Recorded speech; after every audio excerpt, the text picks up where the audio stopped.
Hello, my name's Ralph Sinisi. I met my wife Allison in 2004. We fell madly in love, the truest love you could ever imagine. We had such a great time and so many amazing experiences together. In 2008, we married in a small romantic wedding, and we had the best life together.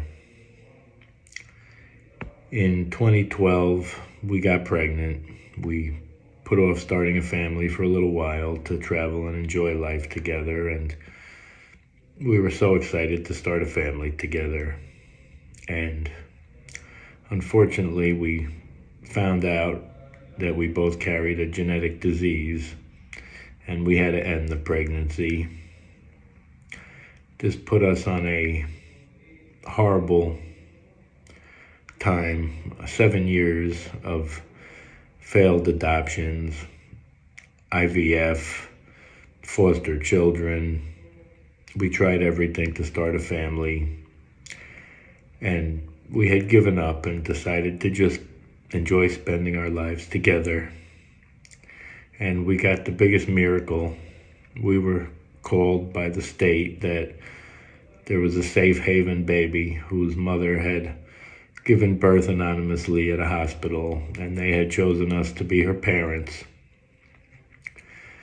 We went and we picked up our daughter Malia at 3 days old at the hospital. And the happiness was something I could have never imagined.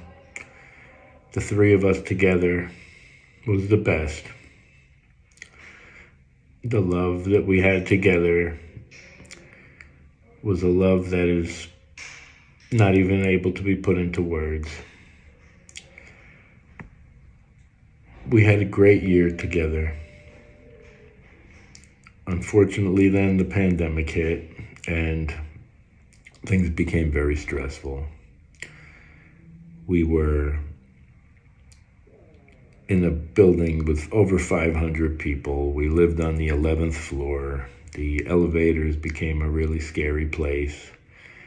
And I thought I was doing the right thing to protect my family, and I decided to stop taking the elevators completely and just run up and down all those flights of stairs over and over every day to not risk my wife or my daughter getting COVID. I was carrying everything I could. I got, supplies were low. I found a place that had water that we couldn't even get bottled water, and I ran 30 cases of water up the stairs.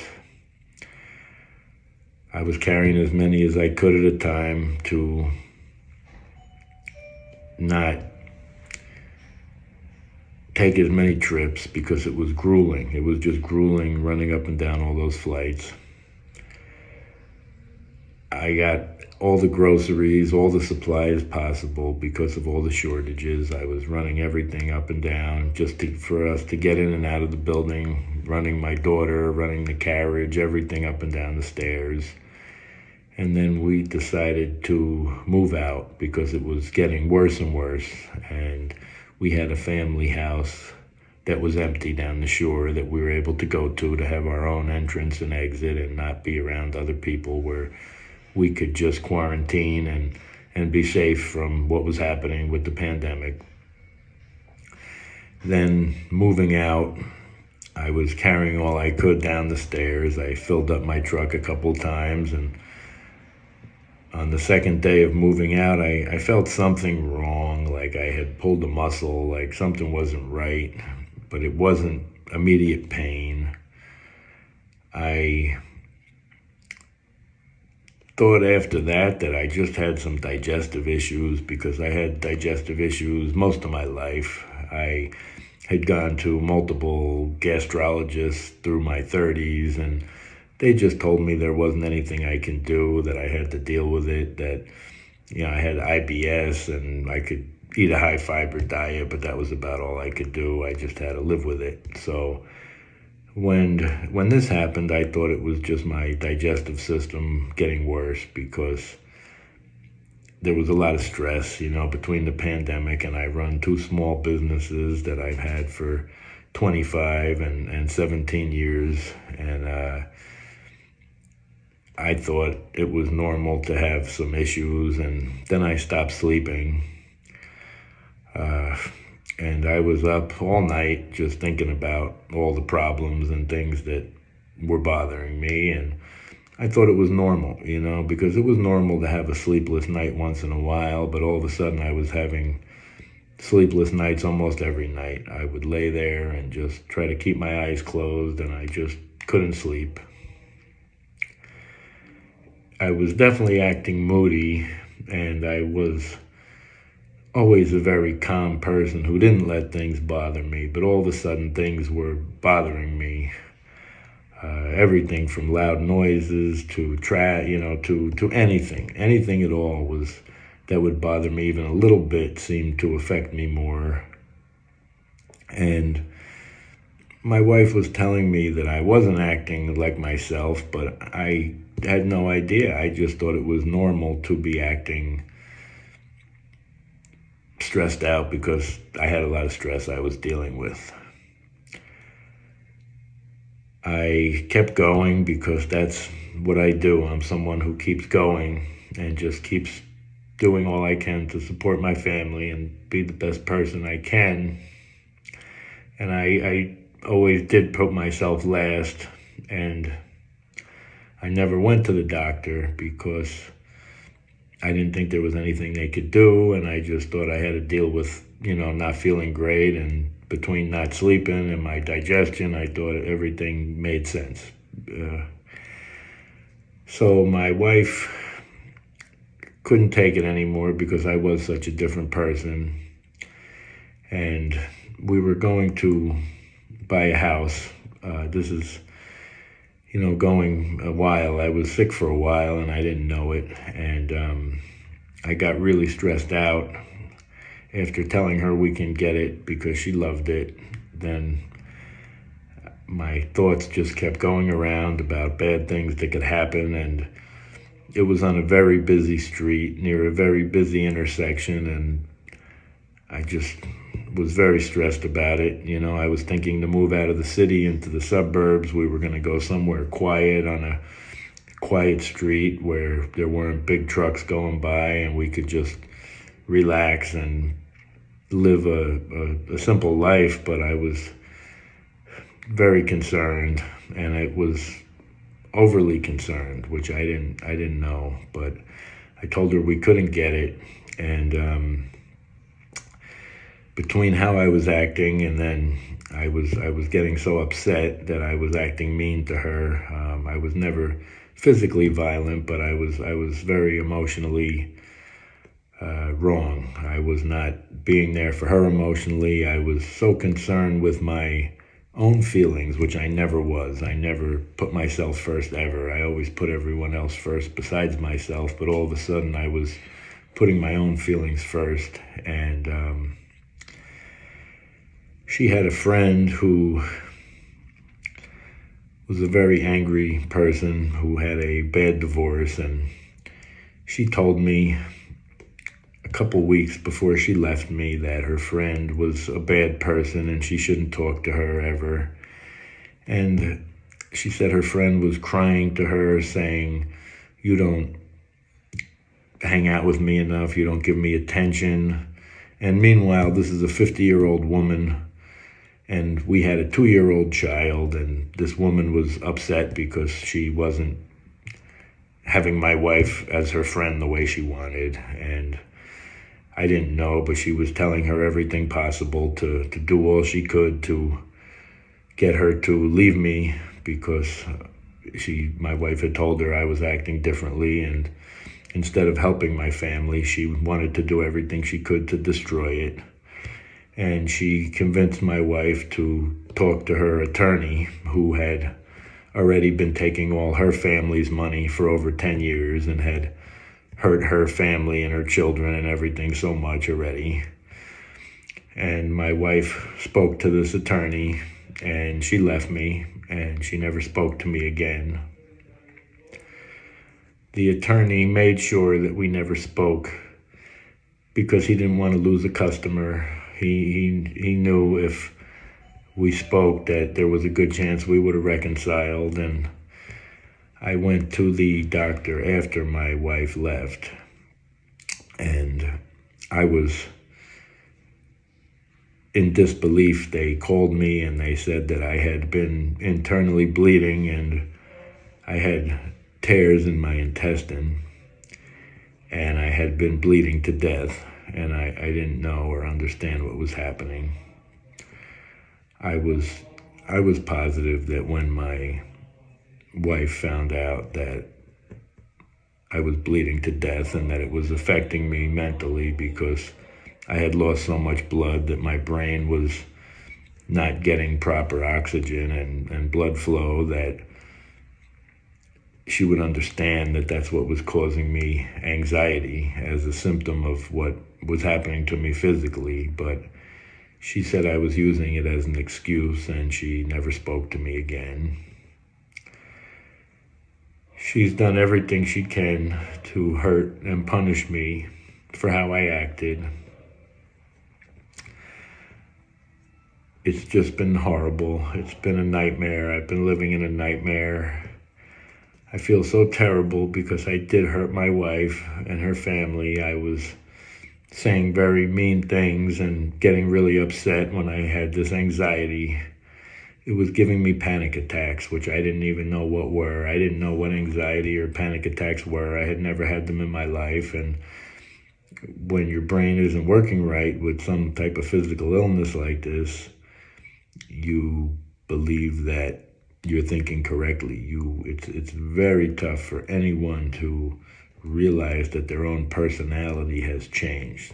And I didn't know anything about this until it happened to me, but that's what happened. I was acting like a different person, very stressed out and getting upset about everything, and things that never bothered me began to bother me. And I was really, you get upset and you feel like you have to say something to stop what's happening, instead of normally what I would do is be very calm and not get upset no matter how bad things were. But things were bothering me. I things, basic family things. I thought her family wasn't treating her fairly, and I had to stand up to them and protect my wife so she wasn't hurt. And I felt like it wasn't fair to my wife and my daughter. I hurt a lot of people how I was acting, and I feel so terrible, and I'm so sorry. I just didn't understand at the time until I realized that it was all a symptom of losing all this blood. My wife has continued to do this. She has this horrible lawyer, as I said, who is doing everything he can to take all my family's money. He's just going to keep going with this, probably taking money until my daughter is 18 or even older. She's 6 now. This has been going on for years, and she's doing everything she can to punish me. This is a stigma of an illness. No one should ever be punished because of having an illness, especially no illness period. And this was something that was curable. After I found out what was happening, I was able to stop the bleeding, and my blood supply went back to normal, and the anxiety went away. But now I was in horrible depression and trauma because I had lost my family and having my daughter taken away from me because of an accident. And it's very wrong. Any stigma is very wrong. No one should ever be punished for an illness. There is a lot of misunderstanding with mental health when someone does act in a way as I did with the anxiety, having panic attacks. It is mental illness, and it was a symptom of something curable, so it went away. But after someone acts like that, they aren't thought of the same. So I've just been thrown away, and the situation has only gotten worse and worse. The attorney has steered my wife to say anything and do anything she can to take my daughter from me and hurt me all she can. I've tried to reach out multiple times saying, please don't do this, and trying to explain the situation and trying to educate her, because stigma is a lot about education, because if people are educated on what actually happened medically and, that what's happening is wrong, that any stigma is wrong, to accuse someone they aren't because of something that they were suffering that they didn't know of, that was out of their control. It should be stopped. Stigma, it should be stopped with education and people speaking up. And I love my family. I love my wife. I love my daughter. The pain is out of control. It's nonstop. That my daughter is being hurt, losing her family, and having her father taken from her because of things that aren't true is so bad. And I've tried to speak up, and my wife has refused to speak to me and believes I'm using what happened as an excuse, when of course illness is never an excuse. It's a real thing, which, especially when something affects someone mentally, they can't see it, like a broken arm or a broken leg, so they are quick to dismiss it and say that it didn't happen, which is what I'm dealing with. Her attorney has had her lie about things to try to say I was domestically violent, which was not true. She's had me arrested because I carried my daughter out of the car when she was sleeping, and I put her down on the sidewalk, so I got too close to the building, so she had me arrested for that. And I tried to reach out to her to meet up to talk to her, and I sent her a text and asked her to meet with me, and instead she had the cops come and arrest me. And I've spent those 2 times, a couple of weekends in county jail with real criminals because I was trying to save my family. And it's so painful. I just want this to stop. I don't have any faith in the system, because you can pay these experts to say whatever you want. Her attorney has already said that if I go and tell the truth, that they already have an expert who's going to come to debunk the truth. There's no, it's a very bad situation too, because the woman is always, has the control with something like this. And, in a lot of situations that could be right, but a situation like this, it's not right, because it's just stigma. And, if I disowned my wife and was taking our daughter from her because she was suffering an illness and wasn't acting right, people would call me a monster. But instead, it's the other way around. People are calling me a monster because I suffered an illness and wasn't acting correctly. That's not who I am. I'm a kind, gentle person. I never hit anybody or hurt anyone in my life, except when I was acting with this anxiety when I lost all this blood. I'm a good person. I'm not a bad person like I'm being accused of. I have a very strong character. People think that when you act with some type of mental illness that your character is not strong, but it can happen to anyone. Anyone who suffers something like this would be severely affected. It's not because I'm a bad person. It's not because I'm permanently mentally ill. It's because I was suffering a medical crisis. I just want to tell my story. I'm trying to stop this because it's so wrong, and it's so wrong to our daughter, and it's so wrong to my wife, because she doesn't know what she's doing. She truly believes things that aren't true about me, that I am a bad person or mentally ill, when none of this is true. And she just wants to punish me because I did get upset and said a lot of mean things and made bad decisions with the anxiety. But at the time, I thought I was thinking correctly, and I wish I could go back and change things, but I can't. And I'm just trying to move forward and be the best person I can and best father, and hopefully I can get my family back and have my life back, because it's so bad. The feeling is so bad of loss and sadness that it's not even able to be put into words. So thank you so much for listening. I really appreciate your time, and I'm just looking for people to advocate and speak up against this, because it's a wrongdoing. It's not right. It's not right to anyone. So everybody is a victim of this, and it's not anything that was deliberate in any way. So thank you so much.